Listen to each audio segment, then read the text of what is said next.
শোল মাছ লাউ দিয়ে তো খেতে ভালো লাগেই, ভর্তা করে খেলেও ভালো লাগে, চাইলে পছন্দের সবজি দিয়ে রান্না করলেও কিন্তু অনেক ভালো লাগে, সেই সাথে কিন্তু ভুনাও বেশ ভালো লাগে। আসসালামু আলাইকুম, কেমন আছেন সবাই? আজকে আপনাদের সাথে শেয়ার করব শোল মাছের অসম্ভব মজার একটা রেসিপি, ইনশাল্লাহ সবার ভালো লাগবে। তো দেখতেই পাচ্ছেন এখানে আমি একটা শোল মাছ খুব ভালোভাবে ধুয়ে কেটে পরিষ্কার করে নিয়েছি, আর এদিকে লবণ হলুদ মেখে রেখে দিয়েছি।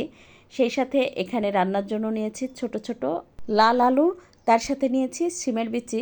আর শিমের বিচির দেখতেই পাচ্ছেন খোসাটা কিন্তু আমি তুলে তারপর পরিষ্কার করে নিয়েছি। এবার চুলায় একটা প্যানে 1 টেবিল চামচ পরিমাণ রান্নার তেল দিয়ে তাতে দিয়ে দিলাম সেই যে আগে থেকে লবণ হলুদ মেখে রাখা শোল মাছ। আর যে কোনো মাছ যদি ভাজার আগে আপনি 10 মিনিট আগে লবণ হলুদ দিয়ে মেখে রেখে দেন, তাহলে মাছের মধ্যে খুব ভালোভাবে কিন্তু লবণ হলুদ ঢুকে। তো এই তো দেখতেই পাচ্ছেন আমি কিন্তু শোল মাছ ভেজে নিয়েছি, বেশ ভালোভাবে এপিট ওপিট লাল লাল করে ভেজে নিয়েছি। এবার মাছগুলো তুলে রেখে দিব, আর ওই একই তেলের মধ্যে আরও 1 টেবিল চামচ পরিমাণ রান্নার তেল দিয়ে এখন এর মধ্যে দিয়ে দেব একটা পেঁয়াজ কুচি। আর পেঁয়াজটা একটু বড় ছিল তাই আমি একটা দিয়েছি, যদি ছোট পেঁয়াজ হয় আপনি কিন্তু দুটো দিয়েও রান্নাটা করে নিতে পারেন। তো এই তো দেখতেই পাচ্ছেন আমি কিন্তু পেঁয়াজটা 2 মিনিট মতো ভেজে নিয়েছি, একেবারে লাল করে ভাজিনি, একটু নরম হয়ে গেলে এর মধ্যে দিয়ে দেবো 1 টেবিল চামচ পরিমাণ আদা রসুন বাটা। তারপরে বেশ ভালোভাবে এটা একটু কষিয়ে নেব, আর সামান্য একটু পানি দিয়ে কষিয়ে নেব। এতে করে হয় কি, মশলাটার কাঁচা গন্ধটা থাকে না, আর ভালোভাবে মশলাটা কষানো হয়।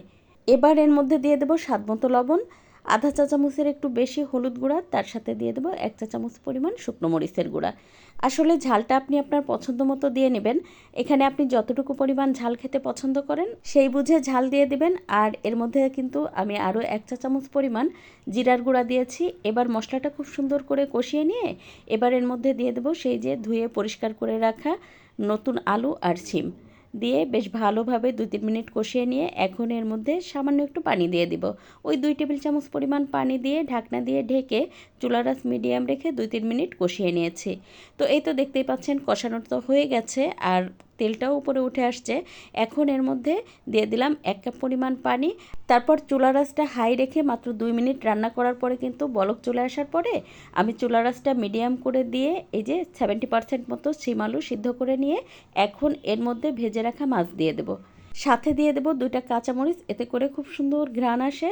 তারপর ঢাকনা দিয়ে ঢেকে চুলার আঁচ মিডিয়াম রেখে শিমের বিচি আর আলু সিদ্ধ হওয়া পর্যন্ত রান্না করে নেব। তো 5-6 মিনিট রান্না করে নেওয়ার পরে কিন্তু দেখতেই পাচ্ছেন ঝোলটাও অনেকটা কমে গেছে, আর রান্নাটাও কিন্তু প্রায় কমপ্লিট হয়ে গেছে। নামানোর আগে দিয়ে দেব বেশ খানিকটা পরিমাণ ধনেপাতা।